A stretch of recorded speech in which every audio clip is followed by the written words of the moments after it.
Keep that applause going for the very funny Justin Cooper. Come on.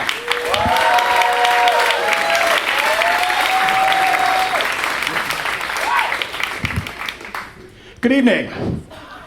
In keeping with the local mandate requiring educational content to go along with all entertainment programs within city limits, allow me now to read the latest in a series of scholarly dissections of popular lyrical verse.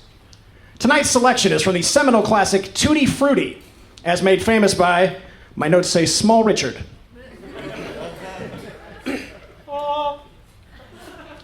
Tutti Frutti, oh Rudy. Tutti Frutti, oh Rudy. Tutti Frutti, oh Rudy. Tutti Frutti, oh Rudy. Tutti Frutti, oh Rudy. A wop bop a loo bop, a wop bam boom. Just as poignant today. So I've isolated what I believe to be the most unsettling phrase in the English language, at least for me and at least for now. And that phrase is daddy-daughter dance. It's perfectly innocent, I'm aware. I'm also aware that I cannot stop where my brain goes every time I hear it. It sounds like the beginning of horrifying weekend plans. You two have fun at the daddy-daughter dance, but don't stay out too late. Remember, first thing in the morning, we have the mother-son full-body massage to get to. Of course, I know how much we're all looking forward to next weekend's uncle-niece halter-top car wash.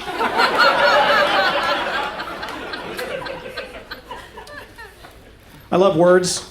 The main reason I got into the stand-up game is because of my deep and unabiding respect for the power of language. Just to illustrate that power for you right now, I'm going to unite us all in a common shared experience and then immediately divide us again within the span of a single sentence, merely by telling you that I began this morning by finding a penny, heads up for good luck, in my poop.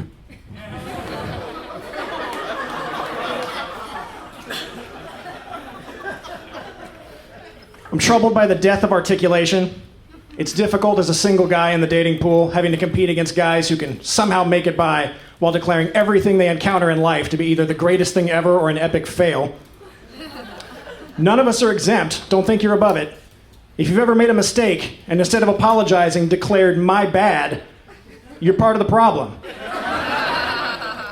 If you've ever tried to impress upon someone the value of something by describing it as awesome sauce, you're part of the problem. And if you've ever had something affect you emotionally and declared that it gave you the feels, A, I hate you a little bit, B, you're part of the problem, and C, you sound like a classroom of ESL students attempting to describe their molester.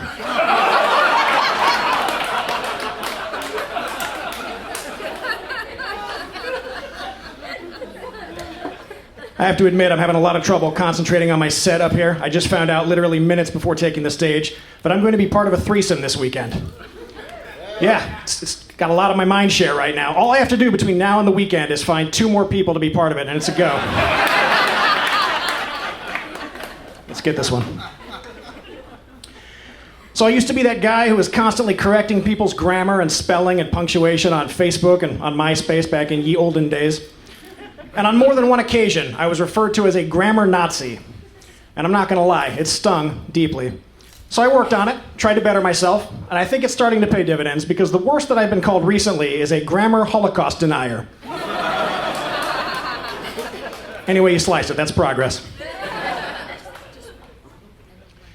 I don't want to sound racist, but I have to admit to being pretty disappointed by how few hits my profile has been receiving at blackpeoplemeet.com. Pretty sure it's because I'm a Gemini. Speaking of the race war I'm attempting to brew from the stage, I want to kickstart a reboot of the Friday the 13th franchise in which Jason Voorhees is black. And the entire murder spree is just a huge misunderstanding stemming from the time that his mama told him he better axe somebody.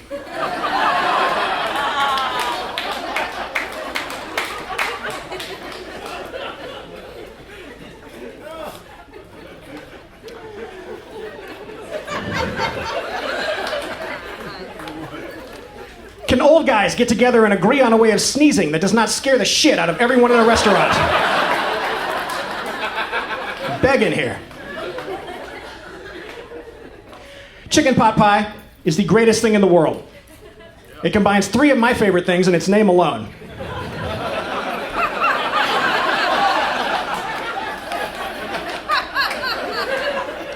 And it should continue to reign supreme until the instant, some genius invents the blowjob pot pie.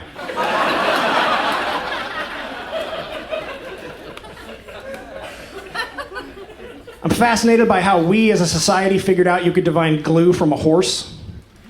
Who was that first guy sitting in a room with a broken vase and Seabiscuit and thinking,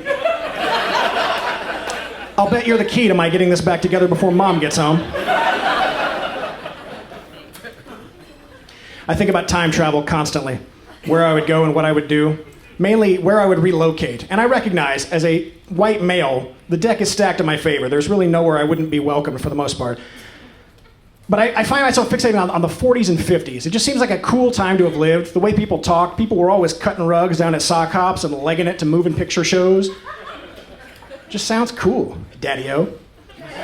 Here's the problem with that. We are spoiled creatures by the era in which we live, and we'd be bored to tears trying to make it as time travelers in any era of the past. Case in point, the original 1950s black and white George Reeves Superman TV show.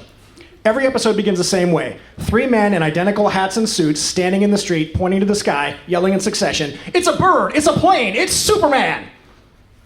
Which is fine, until you realize that the first 2 guys had the exact same level of enthusiasm as the one who correctly identified the flying alien.